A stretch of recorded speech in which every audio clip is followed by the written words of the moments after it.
मुझे दुख और तकलीफ इस बात की है कि मैं अगर हिसार में आऊं और आपसे ये कहूं कि मुझे हिसार के किसी म्युनिसिपल स्कूल में चपरासी बना दो, तो आप कहोगे राजीव भाई आपकी क्वालिफिकेशन क्या है, और मैं कहूं मेरी कोई क्वालिफिकेशन नहीं है, तो आप मुझे म्युनिसिपल स्कूल का चपरासी भी नहीं बनाओगे। और कल को मैं हरियाणा का चीफ मिनिस्टर बन के आ गया, तब क्या करोगे?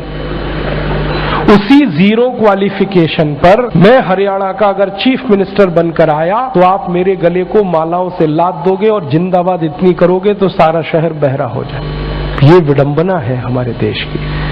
जिस व्यक्ति को मिनिमम क्वालिफिकेशन के आधार पर किसी स्कूल का चपरासी नहीं बनाया जा सकता, वो व्यक्ति मुख्यमंत्री हो सकता है, राज्यपाल हो सकता है, प्रधानमंत्री हो सकता है, राष्ट्रपति हो सकता है। विडंबना इस देश की पता है क्या है? जिस व्यक्ति ने जिंदगी में कभी खेत में हल नहीं जोता वो कृषि मंत्री। सालों साल इस देश में शिक्षा मंत्री ऐसे लोग रहे जो कभी स्कूल नहीं गए पढ़ने के लिए। मैं बस नाम नहीं ले रहा हूं, बाकी आपको सब पता है। इस देश में एक व्यक्ति ने जिंदगी में कभी चाय की दुकान नहीं चलाई, वो देश का वर्षों वर्षों वाणिज्य मंत्री रहा जिसने दुकान नहीं चलाई कभी।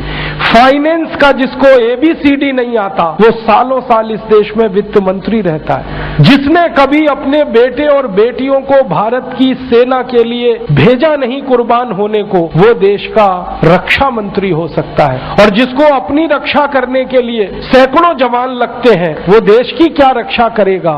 सोचो आप। जिस व्यक्ति को जिंदगी में कभी विज्ञान और तकनीकी का अंतर पता नहीं है वो साइंस और टेक्नोलॉजी का मंत्री हो सकता है, और जिसको इनमें से कुछ भी पता नहीं है वो प्रधानमंत्री हो सकता है। इससे ये विडंबना है हमारे देश की।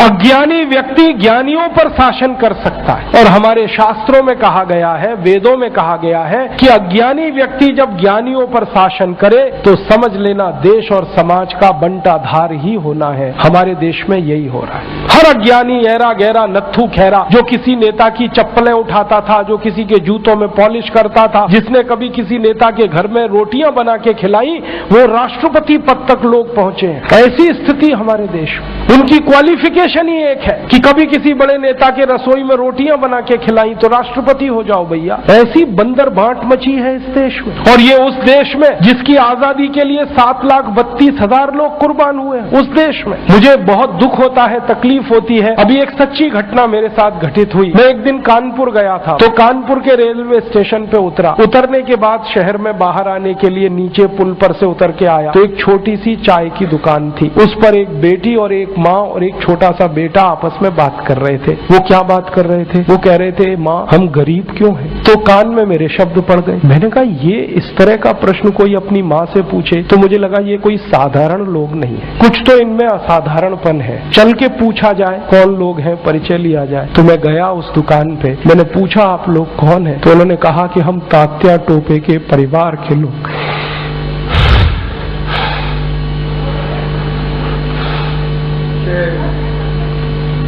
हमारे देश में तात्या टोपे के परिवार के लोगों को चाय बेचनी पड़ी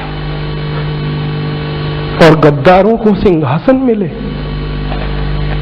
ऐसा ये देश हो गया। जिन लोगों ने तात्या टोपे को मरवाया था वो इस देश में मुख्यमंत्री रह चुके हैं, आपको मालूम है। और एक एक राज्य के नहीं, 2-2 राज्य के मुख्यमंत्री रह चुके हैं। तात्या टोपे का गुप्त पता जिन गद्दारों ने अंग्रेजों को बताया था, उस खानदान के कई लोग इस देश में मंत्री रह चुके हैं। झांसी की रानी लक्ष्मीबाई को जिन्होंने मरवाया था वो इस देश में मंत्री रह चुके हैं। और तात्या टोपे जिन्होंने जवानी लगा दी देश के लिए, उनके परिवार के लोग चाय बेच रहे हैं। ये देश है और ये अब बर्दाश्त नहीं होता, और ये बर्दाश्त होना भी नहीं चाहिए किसी को। सारे देशभक्त हमारे वीडियो को लाइक, शेयर और हमारे चैनल को सब्सक्राइब करें। जय हिंद।